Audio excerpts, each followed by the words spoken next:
Суық, күндүн суығына қарабай, ауа райының суығына қарабай, барлықтардың келгеніне чоң рахмат. Бакиев елге жек көрүнүш үчүн 3 ай керек болчу. Булар елге жек көрүш үчүн 1 ай жетиштүү болду. Кыргызста макал бар. Буту жаман төрдү булгайт дейт. Ниети жаман элди булгайт деп. Булардын ниетин билдик. Булар эл үчүн келбептир. Эптеп эле бийликке жетип, эптеп эле ошо бийликти басып алып, эптеп эле байлыкка жетели деп атышат. 1 айда булар бийликти бөлүштүрүп бүтүштү. Эми байлыкты бөлүштүрүүгө өтүштү. Бул кыргыз элинин укугун сыйлабагандык. Биринчи конституцияны тебелешти. Конституцияны тебелегени бул элдин укугун тебелегендик. Зордоп конституцияны кабыл алууну элге сунуштап чыкчат. Бул конституция өтпөйт. Себеби кыргыз эли эркиндикти сүйгөн эл. Элдин кыжырына тийбеш керек. Бул алар кабыл алабыз деген референдум мыйзамсыз жана анда элдин үнү камтылган эмес, ага эл катышкан эмес, ага журналисттер, граждандык коом, оппозиция, саясий партиянын өкүлдөрү, парламенттин оппозициялык күчтөрү катышкан эмес. Ошон үчүн мен элди, кыргыз элин ынтымакка, биримдикке чакырам. Азыркы келген бийлик 1 айда элди консолидация кыла алган жок.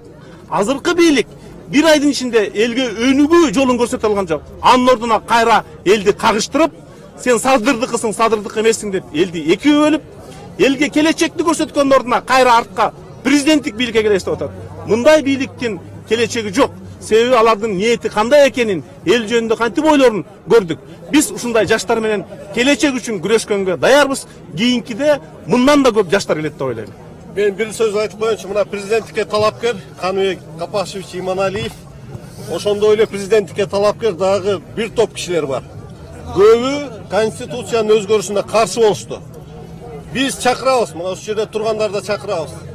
Ошол талапкерлердин баары биригиш керек мына. Курсан Асанов, Канат Исаев, Садык Шернияз, Каныбек Иманалиев, Кылара Соронкулова, мына баары биригип, Бектур Асанов, Кубанычбек Адахан Мадумаров, баары биригиш керек. Кубан Кыдыров, баары биригип туруп, бирге туруш керек. Ансыз болбойт.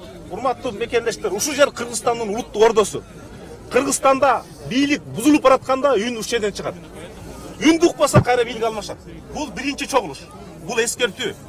Кыргыз улутунун укугун, эркиндигин жана кыялын, улуу кыялын тебелегенге эч ким жол бербейт. Мына улут ошол жерден чечет. Биздин улуттук ордо ушул аянт. Бул бийликтин аянты эмес, бул элдин аянты. Бул калай калктын аянты. Чындык ушул жерден айтылат. Анан кийин бийлик деген фейктерге таянбаш керек. Бийлик деген элге таяныш керек.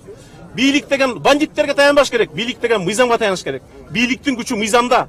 Булар мыйзамдык талаадан кетти. Биз ошолорду мыйзамдык нукка чакыралы деп атабыз. Булар конституцияны тебеледи. Конституцияны биз конституцияны сактоого чакыралы деп атабыз. Булар элдин ынтымак ырыскысын бузду. Биз ынтымакка чакыралы деп атабыз.